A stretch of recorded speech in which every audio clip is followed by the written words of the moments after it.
Основными причинами пожаров, согласно статистике, являются неосторожное обращение с огнем, неисправность электропроводки, а также нарушение правил эксплуатации печей. В данной ситуации единственный девиз «Спасение утопающих – дело самих утопающих». Поэтому мы призываем горожан, которые живут в деревянном доме, очень большим остервенением смотрите за своей пожарной безопасностью, потому что от этого никто не застрахован.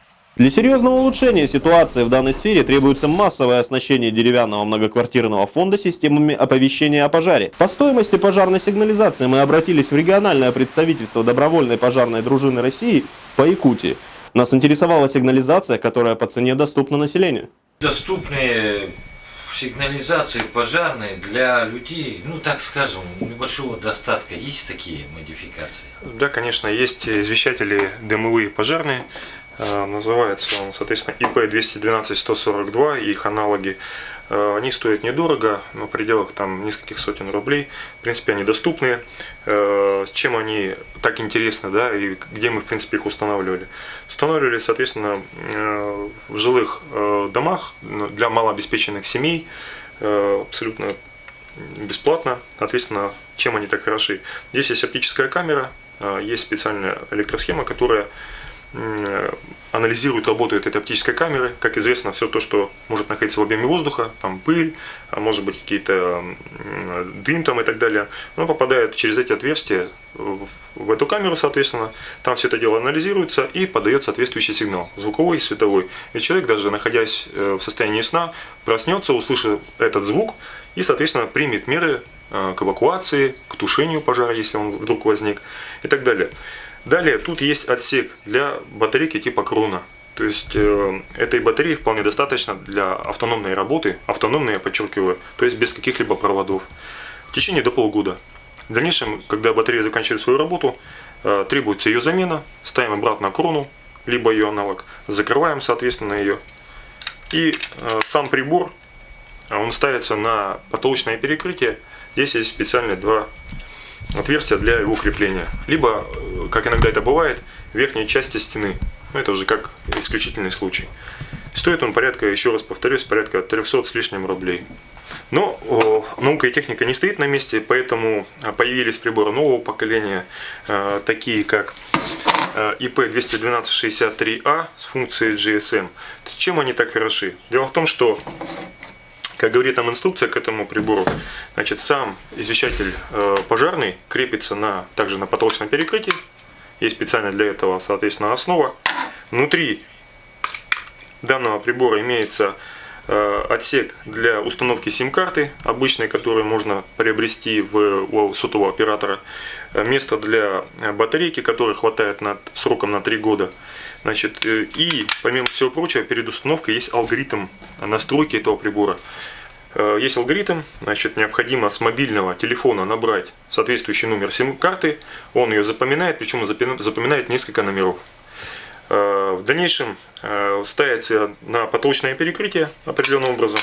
Все это дело, есть места для крепления, 4 точки. И человек, допустим, уходит на работу, покидает место жительства, в принципе, дома может никого и не быть. При появлении дыма он проанализирует, соответственно, сработает, даст световой звуковой сигнал, а также даст оповещение на те сотовые телефоны, с которых был изначальный звонок. Причем он запоминает очень много номеров телефонов, плюс вот таких приборов можно поставить на группу помещений до 9 и более приборов. То есть, если один прибор сработает в группе, то вся группа тоже даст сработку. При этом дозвон и смс-оповещение будет доставлено на все те сотовые телефоны, с которых был изначальный звонок. То есть получается, что это в своем роде интеллектуальная система, которая не просто просигнализирует в помещении, в которых он стоит, но еще и даст дозвон на сотовые телефоны. И сколько такая ценовая политика? 4 с лишним тысяч рублей один прибор. Цена, в принципе, сама себя оправдывает в силу того, что это все-таки новинка, это в своем роде ноу-хау, это возможность дистанционного оповещения на большие расстояния о происшествии, ну, допустим, о нештатной ситуации, о загорании, там, о пожаре там, и так далее. То есть сам прибор достаточно очень интересный, и время от времени, вот, в первую очередь, те, кто проживает в частном секторе, может быть, в квартирах проживает, там, где изначально не было установлено пожарной автоматики, они их приобретают. Есть, значит, интеллектуальная система тушения пожаров, так называемый АСТ-15, цифра указана в литрах, то есть есть розеточный АСТ-Р, то есть для розеток, да, есть АСТ-15, 25, 45, 60 на 125, и максимальный АСТ это АСТ-180. Значит, для чего она нужна? По сути, область применения это электрощиты, это корпусное электрооборудование, а также сейфы. То есть, к примеру, у меня есть сейф, я хочу его защитить, у меня там лежат важные документы. Либо есть электрооборудование, автоматы, счетчики, ну, вернее, автоматы, электрощитки, допустим, и так далее.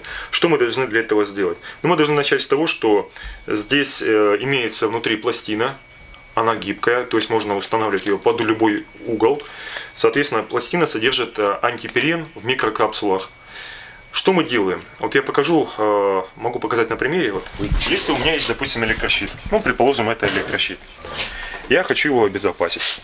Для этого, ну, рассчитав, соответственно, по соответствующей формуле, да, его объем, мы приходим к выводу, что вот этого объема вполне достаточно. Открываем упаковку, там, соответственно, имеется пластина. Значит, клейкой основой прикрепляем верхнюю часть электрощита над контактной группой, грубо говоря, да, вот здесь вот посередине, закрываем этот щит. То есть у нас наша пластина должна находиться строго посередине верхней части этого щита.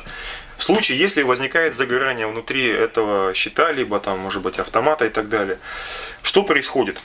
Раскрывать упаковку мы не будем, я просто объясню. Значит, температура будет действовать на саму пластину. Гранулы, которые находятся внутри ее состава, они будут разрушаться. И будет образовываться аэрозоль, который будет тушить огонь внутри вот этого корпуса. То есть получается, сами гранулы будут раскрываться и тушить объем, указанный здесь в этих цифрах. Автономный дымовой пожарный освещатель с GSM-модулем реагирует на появление дыма в помещении, оповещает о пожаре громким звуком, а благодаря встроенному GSM-модулю оповещение о пожаре приходит также на телефон посредством передачи СМС-сообщений. Данный прибор устанавливается на потолке в жилых комнатах, коридорах и работает от батареек. Установив такой прибор в своем жилье, вы можете быть уверены, что сохраните не только имущество, но и свою жизнь.